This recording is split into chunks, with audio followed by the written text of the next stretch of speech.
Good morning everyone. आज एक topic figure of speech, जिसे हिंदी में हम लोग अलंकार कहते हैं, आज उसका अध्ययन हम लोग करेंगे। इसका विस्तार से अध्ययन आप लोग ग्रेजुएशन लेवल में करते हैं, लेकिन फिर भी कक्षा 11 और 12 के आधार पर कुछ लोग कक्षा 11 में, कुछ लोग 12 में इसका अध्ययन करा देते हैं। आते हैं सीधा टॉपिक पर, फिगर ऑफ स्पीच, जिसे हमने हिंदी में यहाँ लिखा हुआ भी है अलंकार। अलंकार का तात्पर्य अगर शाब्दिक अर्थ देखा जाए तो अलंकार का शाब्दिक अर्थ होता है आभूषण, यानी जिसे हम लोग गहना कहते हैं। आभूषण और गहना अंग्रेजी में कहा जाए तो ऑर्नामेंट या ज्वेलरी जिसे कहा जाता है। आप सभी लोग को पता है कि ऑर्नामेंट, ज्वेलरी यानी गहना हम लोग शरीर के अलग अलग अंगों में धारण करते हैं और अपने शारीरिक सौंदर्य की वृद्धि करते हैं। ये जो गहने हम धारण करते हैं ये अलग अलग पदार्थों के बने होते हैं। सोने, चांदी, हीरे, मोती, प्लेटिनम और भी विभिन्न प्रकार से बने होते हैं, और शरीर के अलग अलग अंगों में धारण करने के हिसाब से इसके अलग अलग हम लोग नाम भी प्रदान करते हैं। जैसे उदाहरण के तौर पर देखा जाए तो अगर सोने का ही बना होता है, अगर हम बाजार में बेचें तो कीमत उतनी ही मिलेगी, लेकिन कान में पहन लेते हैं तो उसका ईयरिंग नाम हो जाता है। वही चीज अगर हम लोग अंगुली में पहन लेते हैं तो उंगली में पहनने पर उसका नाम रिंग हो जाता है। पैरों में पहन लेते हैं एंकलेट नाम हो जाता है। हाथों में पहन लेते हैं ब्रेसलेट नाम हो जाता है। कंगन, बाली, नथिया, ये सब अलग अलग नाम होते हैं, जबकि कीमत एक ही है, पदार्थ एक ही है।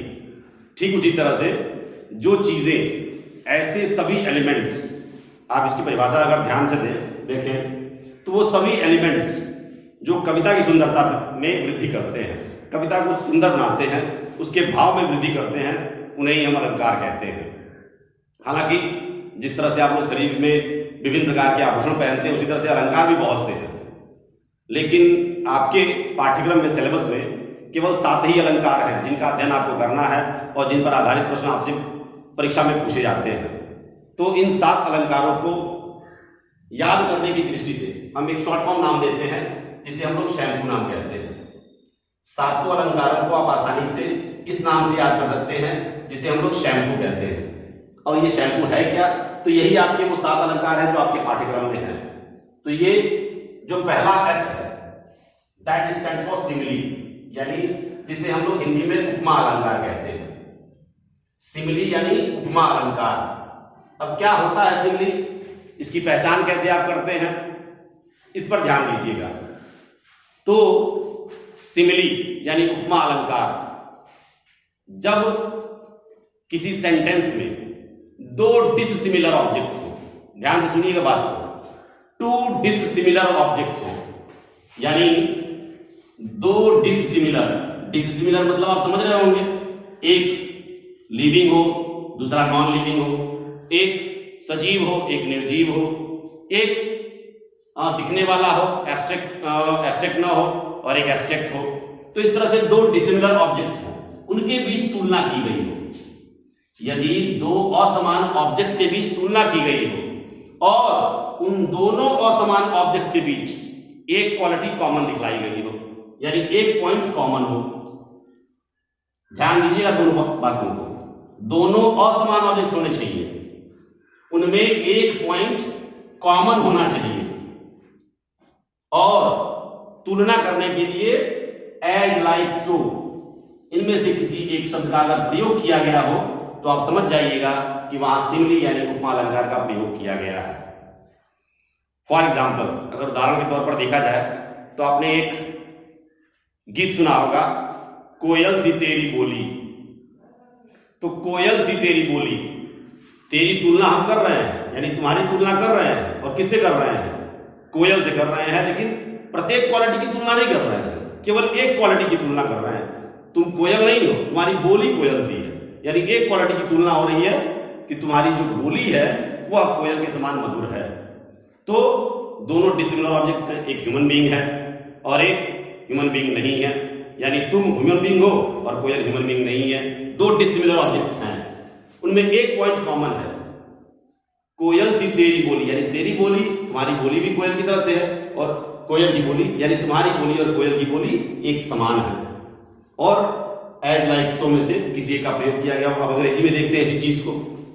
अगर एक सेंटेंस लिखा गया हो, कहा गया हो, एक स्टेटमेंट हो, he is as firm as rock, he is as firm as rock, इसका हिंदी अर्थ होता है वह है उतना ही दृढ़, उतना ही दृढ़ जितना कि चट्टान।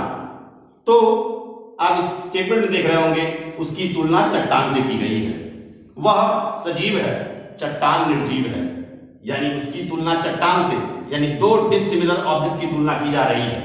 पहली शर्त यही थी हमारी कि दो डिसिमिलर ऑब्जेक्ट की बीच तुलना होनी चाहिए, उन दोनों के बीच एक पॉइंट कॉमन होना चाहिए। तो वह है उतना ही दृढ़, यानी उसे भी दृढ़ बनाया गया है, और जितना कि चट्टान, यानी चट्टान दृढ़ होती है। तो एक पॉइंट कॉमन है उनमें, एक सिमिलैरिटी है कि दोनों के अंदर फर्मनेस है, यानी दृढ़ता है। और तीसरी चीज एज लाइक सो में से आप देख रहे होंगे यहां एज का प्रयोग भी किया गया है। इसी तरह से आपकी एक पहली कविता है जिसका नाम है मर्सी, दया। उस पोयम में लिखा हुआ है the quality of mercy is not strain, यानी दया के गुण के लिए किसी को विवश नहीं किया जाता है। और अगली लाइन उसमें है it droppeth as the gentle rain from heaven, it droppeth यानी दया, ड्रॉपेथ यानी फॉल्स गिरती है, एज द जेंटल रेन जैसे बारिश की बूंद, from heaven upon the place beneath, ये आगे पोएम में लिखा हुआ है। तो आगे की लाइन को आपको ध्यान न देते हुए आप यहां ध्यान दीजिए केवल it droppeth as the gentle rain, यह गिरती है, यानी दया गिरती है, एज द जेंटल रेन जैसे बारिश की बूंद। तो आप यहां देख रहे होंगे दया की तुलना बारिश की बूंद से हो रही है। बारिश की बूंद एक कॉन्क्रीट नाउन है, यानी दिखने वाली चीज है, जबकि दया एक एब्स्ट्रैक्ट नाउन है, न दिखने वाली चीज है। दो डिसिमिलर ऑब्जेक्ट्स के बीच तुलना हो रही है, एक पॉइंट कॉमन है, यानी उनके गिरने की जो क्वालिटी है, जो गिरने का तरीका है, वह एक कॉमन चीज है। और एज लाइक सो में से एज का प्रयोग भी किया गया है, अतः यहां भी सिमिली है, उपमा अलंकार है। इसी तरह से और भी बहुत से एग्जाम्पल हैं जो अपनी किताबों के माध्यम से आप देख सकते हैं, समझ सकते हैं। अगर चीजें समझ में ना आए, अगर कोई एग्जाम्पल समझ में ना आए, तो आप उसे प्रश्न के रूप में पूछ सकते हैं। अब एक चीज और जो यहां स्पष्ट कर देने लायक है, कई बार कुछ लोग आपसे प्रश्न के रूप में ये पूछते हैं, आपको ये एग्जाम्पल देते हैं और कहते हैं he is as brave as you, वह है उतना ही बहादुर जितना कि तुम, वह है उतना ही बहादुर जितना कि तुम। आप देख रहे होंगे अक्सर आप लोग या कुछ बच्चे, कुछ अध्यापक ये सोचते हैं कि एज लाइक सो देख लेना, और जब एज लाइक सो मिल जाएगा तो वहां उपमा यानी सिमिली अलंकार समझ जाना। यहाँ एज लगा हुआ है, आप साधारण तौर पर देख करके तुरंत कह देते हैं कि यहाँ सिमिली है, लेकिन यहाँ सिमिली नहीं है। क्यों नहीं है? क्योंकि यहाँ की तीनों शर्तें पूरी नहीं हो रही हैं। अगर आप ध्यान दें तो आपको देखने को मिलेगा कि यहाँ ही की तुलना यू से की गई है, ही भी सजीव है, यू भी सजीव है, दो सिमिलर ऑब्जेक्ट की भी तुलना की जा रही है, जबकि सिमिली की शर्त है कि इसमें डिसिमिलर ऑब्जेक्ट्स होने चाहिए, यानी असमान ऑब्जेक्ट्स होने चाहिए। और यहाँ ऑब्जेक्ट्स असमान न होकर के बल्कि सिमिलर हैं, एक समरूप है, एक समान है। एज लगा हुआ है, एक शब्द पूरी नहीं हो रही है, अतः यह सिमिली नहीं है, बल्कि इसे हम क्या कहते हैं? इसे कहा जाता है एक कॉम्पैरेटिव सेंटेंस, यानी तुलनात्मक वाक्य। यह एक कॉम्पैरेटिव सेंटेंस है, यहाँ किसी भी अलंकार का प्रयोग नहीं किया गया है। अब एक चीज जो आपको पहले बता देनी चाहिए थी, वो मैं अब बता रहा हूं, क्योंकि अब आपको अच्छी तरह से समझ में आ जाएगा। इसका नाम है फिगर ऑफ स्पीच। इसका मतलब होता है, फिगर का मतलब चित्र और स्पीच का मतलब होता है स्टेटमेंट, यानी वक्तव्य या कथन।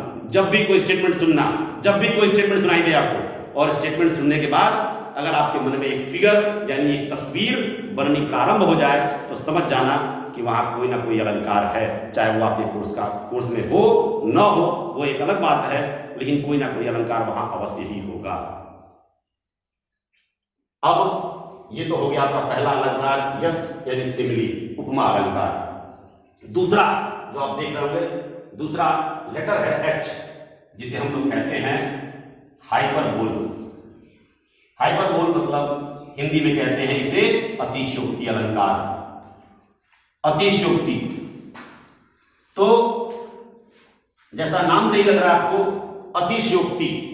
अति का मतलब होता है अत्यंत, बहुत ज्यादा, सामान्य से बहुत ज्यादा, वो कहलाता है अति। और उक्ति का मतलब होता है कथन। यानी स्टेटमेंट। जब आपका कथन सामान्य न हो, कॉमन स्टेटमेंट ना हो, ओवर स्टेटमेंट हो। ओवर स्टेटमेंट अक्सर आप लोग बचपन में कुछ चुटकुले सुनते हैं और उसमें आप लोग को गप हाँका जाता है और कहा जाता है कि हमारे दादाजी के पास इतनी बड़ी लाठी है कि वो चाहे तो चंद्रमा को इधर उधर कर सकते हैं। गप हाँका सामान्य कथन नहीं है, वो ओवर स्टेटमेंट है। तो सामान्य भाषा में कहा जाए तो जिस स्टेटमेंट में आपको इन रियलिटी और वास्तविकता प्रतीत हो, एग्जैगरेशन हो, यानी भौकाल नजर आए, समझ जाना कि वहां हाइपरबोल है, अतिशयोक्ति अलंकार का प्रयोग किया गया है। एक हिंदी का एग्जाम्पल आपको समझाते हैं। जब कृष्ण और सुदामा आपस में मिलते हैं तो कृष्ण जी सुदामा को गले लगाते हैं और गले लगा करके उन्हें ले जाकर अपने सिंहासन पर बैठाते हैं, पानी मंगवाते हैं उनके पैर धुलने के लिए। वहीं पर एक लाइन लिखी गई है, पानी परात को हाथ छुओ नहीं, नैनन के जल से पग धोए। यानी श्री कृष्ण जी ने पानी परात को हाथ छुओ नहीं, यानी जो पानी का बर्तन था उसको उन्होंने हाथ भी नहीं लगाया। नैनन के जल से पग धोए, यानी आंखों के आंसू से ही उन्होंने पैर धुल दिए। क्या ये सत्य हो सकता है? कोई इतना रो सकता है कि किसी के पैर धुल दे? नहीं, ये इनरियलिटी है, एग्जैगरेशन है, भौकाल है। आपने एक और अक्सर सुना होगा, भीम के पास 10,000 हाथियों का बल था। 10,000 हाथी के बल क्या किसी के अंदर हो सकते हैं? नहीं, यह इनरियलिटी है, भौकाल है। लेकिन अगर आपसे, तो आखिर आप ये सोच रहे होंगे आखिर ये प्रयोग क्यों होता है? जब अवास्तविक है तो प्रयोग क्यों होता है? अगर प्रयोग नहीं होता तो आप इसे एक सिंपल सेंटेंस मान लेते, उसकी क्वालिटी को साधारण मान लेते। इसलिए इस अलंकार का प्रयोग किया जाता है ताकि आप साधारण न माने, आप उस चित्र को अनुभव कर सकें, इसलिए इस अलंकार का प्रयोग किया जाता है। अक्सर आपने सुना होगा, the reverse of blood flowed in the battle, युद्ध में खून की नदियां बह गई।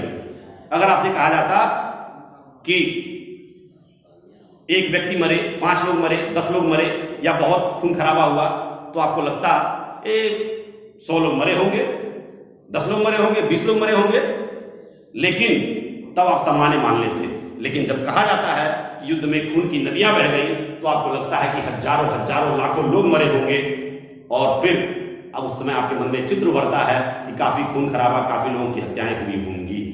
इसलिए इस अलंकार का प्रयोग किया जाता है। अक्सर आप लोग मित्रता में एक दूसरे से कहते हैं, कभी उंगली कट जाती है तो आकर आप कहते हैं अपने दोस्त से कि आज हमारी उंगली कट गई और कम से कम 1 गिलास खून गिरा। 1 गिलास खून गिर नहीं सकता है, लेकिन आपका दोस्त आपकी बात को सामान्य न मान ले, इसलिए आप इस अलंकार का प्रयोग करते हुए आप कहते हैं कि उंगली कटी और लगभग 1 गिलास खून गिर गया। अब इसी को अगर अंग्रेजी उदाहरण के रूप में देखें तो जैसे आपने बचपन में कहानी सुनी होगी फूल कुमारी की। उस कहानी में कहा गया था कि फूल कुमारी हंसती थी तो पूरा देश हंसता था, फूल कुमारी रोती थी पूरा देश रोता था। तो इसी बात को अगर अंग्रेजी में Belinda smiled and all the world was gay, यानी बेलिंडा मुस्कुराई, बेलिंडा एक महिला का नाम है, बेलिंडा मुस्कुराई and all the world was gay, और पूरा का पूरा संसार वाज गे, प्रसन्नचित्त था, जॉयफुल था। तो क्या किसी एक महिला के मुस्कुरा देने से पूरा का पूरा संसार प्रसन्न हो सकता है? नहीं, यानी ये इररियलिटी है, एग्जैगरेशन है, भौकाल है। अतः यहां किस अलंकार का प्रयोग किया गया है? हाइपरबोल, अतिशयोक्ति अलंकार। ऐसे ही एक नॉवेल है मैकबेथ। उस नॉवेल में लेडी मैकबेथ महसूस करती है, उन्हें फील होता है कि उनके हाथों से एक व्यक्ति का खून हो चुका है, और वह बार बार अपने हाथों को खून से रंगा हुआ पाती हैं। उन्हें महसूस होता है कि उनके हाथ में खून रंगा हुआ है, और वो कहती हैं, एक जो स्टेटमेंट लिखा हुआ विलियम शेक्सपियर ने लिखा हुआ है कि all the perfumes of Arabia can not Sutton this little hand, यानी पूरे अरब का इत्र भी इस छोटे से लघु हाथों को मधुर नहीं बना सकता। जबकि आपको मालूम है कि अरब का एक बूंद इत्र कहीं गिर जाए तो पूरा माहौल महकने लगता है, सुगंधित हो जाता है। और यहां लिखा हुआ है पूरे अरब का इत्र भी मेरे हाथों को सुगंधित नहीं बना सकता, यानी इररियलिटी है, अवास्तविकता है, हाइपरबोल का प्रयोग किया गया है। 10,000 saw I at a glance, मैंने एक झलक में 10,000 लोगों को देखा। कहने का मतलब है काफी भीड़ थी, लेकिन उसी बात को प्रस्तुत करने के लिए इन रियलिटी एग्जैगरेशन का प्रयोग किया गया है। तो ये होता है हाइपरबोल। अब आता है तीसरा ए, जिसे हम लोग कहते हैं एपोस्ट्रॉफी। एपोस्ट्रॉफी जिसे हम लोग हिंदी में संबोधन अलंकार कहा जाता है। इसका अध्ययन हम लोग अगले वीडियो में करेंगे। फिलहाल आप इन दोनों का अध्ययन कर लें। अगर इससे संबंधित कोई समस्या है, इससे संबंधित कोई एग्जाम्पल आपको समझ में नहीं आता है, तो आप उसे प्रश्न के माध्यम से हमसे संपर्क कर सकते हैं, हमसे पूछ सकते हैं। आपकी दुविधाएं दूर कर दी जाएंगी। धन्यवाद।